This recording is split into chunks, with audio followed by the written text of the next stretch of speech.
You're scrolling through endless camera specs, wondering which full-frame rig will actually let you shoot the story you have in mind without turning the whole process into a technical nightmare. You want something that feels solid day-to-day, that won't eat your batteries before the interview is over, and that actually pays for itself in the footage you can deliver. The biggest fear? Spending a good chunk of cash on a body that looks great on paper, but ends up being a constant source of frustration on set.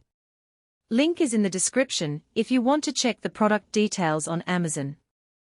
I've spent the last few weeks handling the Sony FX2 alongside a handful of other mirrorless cinema cameras, and I'm going to walk through what that looks like when you try to use it in real projects, whether you're a solo creator, a small team documentary crew, or a studio-bound indie filmmaker. First off, let's talk about how the FX2 actually behaves when you fire it up in the field. The 33-megapixel full-frame Exmor R sensor paired with Sony's BIONZXR processor promises a lot of dynamic range, and in practice the numbers hold up. Shooting in Slog 3 you get about 15 stops of latitude, which means you can preserve highlight detail even when you're lighting a bright window scene, and still retain texture in the shadows.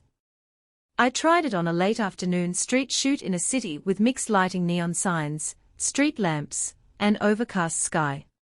The footage retained a clean roll-off in the highlights, and when I pushed the log footage in post I didn't see the banding that sometimes plagues lower-priced full-frame cameras. The dual base ISO of 800 and 4000 is where the FX2 really shines in low light.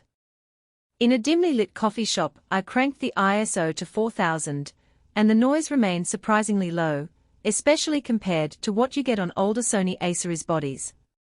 That's not to say it's a miracle worker pushing past 6400 you'll start to see the grain typical of any sensor at that level, but for most run-and-gun documentary work, the 4000 base lets you stay handheld without adding a light. Now, autofocus.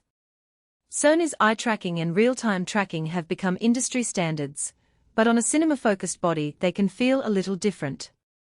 The FX2 inherits the same phase detect AF array as the A7 SIII, and on a moving subject like a skateboarder, it locked on quickly and held through rapid direction changes. The key thing for creators is that the AF can be set to a continuous mode that respects the look of a cinematic pull focus. You can also switch to manual focus quickly using the focus ring on the lens, which is crucial when you need that precise rack focus in a dialogue scene. The only downside is the menu depth required to toggle between the various AF presets. You'll spend a few minutes in the first shoot figuring out which setting feels most natural for your workflow. Stabilization is another practical concern. The FX2 doesn't have in-body image stabilization, IBIS, like the A7 IV, but Sony compensates with a well-integrated electronic image stabilization that you can enable in the camera's menu. In practice, on a handheld gimbal it reduces the wobble enough for medium shot interviews, but you'll still want a physical stabilizer for any serious moving camera work. If you're already using a gimbal or a shoulder rig, the lack of IBIS isn't a deal breaker. If you plan to shoot run and gun with just the camera in hand, you might feel the absence more keenly. Lens ecosystem is where the FX2 feels comfortable. Because it uses Sony's mount, you have access to a massive range of lenses, from vintage Zeiss lenses with beautiful bokeh to modern G Master primes that are practically built for cinema. I paired the FX2 with a 2470mm f2.8 G Master for a short documentary segment, and the transition from wide to tight framing was smooth, with no focus breathing that would ruin a dolly shot. The only practical snag is the size of the lenses. A full-frame cinema lens can make the whole rig feel front-heavy, which matters if you're shooting for long periods without a rig. Battery confidence is often an overlooked metric, but for a cinema camera it matters a lot. The FX2 uses Sony's NP-FZ100 battery, the same one you find in the A7 SIII.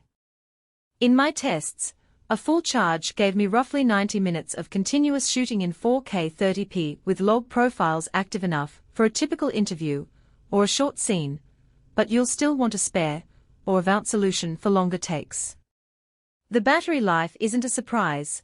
but the fact that you can swap batteries without the camera powering down is a practical win for on-set workflow.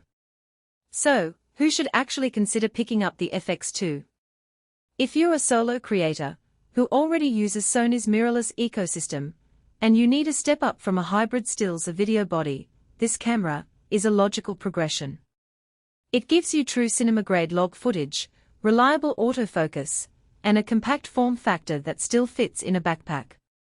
It's also a solid choice for small documentary teams that value quick setup, decent low-light performance, and the flexibility of